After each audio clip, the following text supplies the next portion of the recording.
أنا اسمي إيمان عثماني من تونس. تزوجت أنا وزوجي وهاجرنا من تونس للجزائر لتركيا، ومن تركيا جاء شخص أخذنا على باص قعدنا فيه 19 ساعة، وصلنا على مقام إبراهيم. جاء أخذنا تركي أما يحكي بعربي، أخذنا على أورفا وبالليل أخذونا وقطعونا على حدود طل أبيض. أنا هزوني المضافة وأخذوا زوجي على المعسكر، نزلوه على الرقة. صارت مشاكل مع الأمنيين، حبسوه أسبوع وهرب.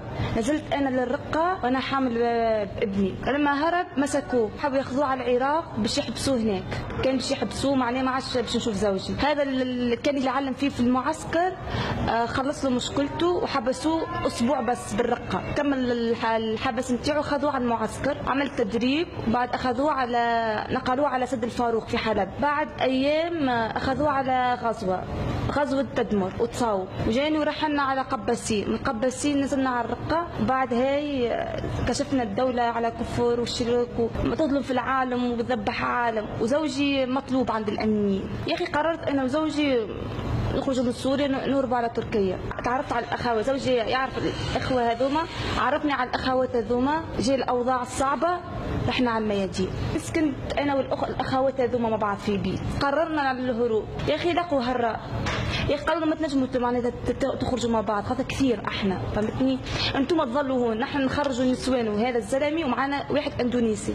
الاندونيسي هذا زوجي كان متزوج امه ما حبتش تترك الدوله. يا اخي ظلت، زوجي طلقها وصارت مشاكل كل شيء. ابنها مكفر الدوله، جاء معنا مسكوها بالكوباني. وزوجي وزوج الاخت ضلوا بالرقه. هما تو يحبوا يحاولوا كيف باش يخرجوا معناها، خاطر هما مطلوبين عند الامنيين، وكان الامنيين ما تسلق بهم باش تحبسهم وتقص. يظلموا معناها. انا بنمشي نقول لهم انتم كفار، معناها تشركوا بالله، تهضموا العالم هيك، معناها يحبسوك وبعد بيقروا قصاص. لما يقتل زوجها ولا يستشهد زوجها ياخذوها على المضافه، خلوها تقعد بالمضافه كثير، ومن بعد زوجها اي واحد من الدوله. انا هاجرت انا وزوجي هذا اول. لما تصاوب زوجي وقتل معناها بعيونهم في الغزوات، يصير بالغزوات هي لما يمشوا مثلا باش يحاربوا هذوما ولا الغزوات يقتلوا جنودهم، معناها هم اللي مثلا يرجع ما يحبش يقاتل، يمسكوه بالقوه يا يقتلوه يا يحبسوه. هم اصلا يكفروا بالله بالشرك، يشركوا بالله، معناها ما هم دوله، ما هي خلافه، ما هي نبوه. معناها نحن كي خرجنا وصلونا بالليل، قطعونا على نهر، لقينا عالم سوريين وكل شيء. نمنا هناك، قالوا لما تطلع الشمس انتم بتفوتوا مع العالم. كي فتنا مع العالم جاوا المهربين، نحن يسنوا فينا من يومتها.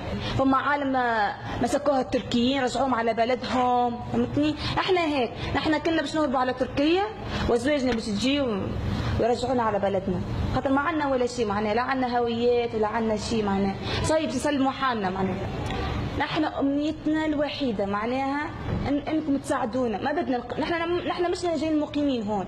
تو العالم هذه مقيمه معناتها في الرقه باش تحرر باش ترجع لبلدها. احنا كيف نحن نسلموا حالنا باش نرجعوا لبلدنا، ما بدنا ولا شيء. معناها هذه هي المساعده، ساعدونا نرجعوا لبلدنا.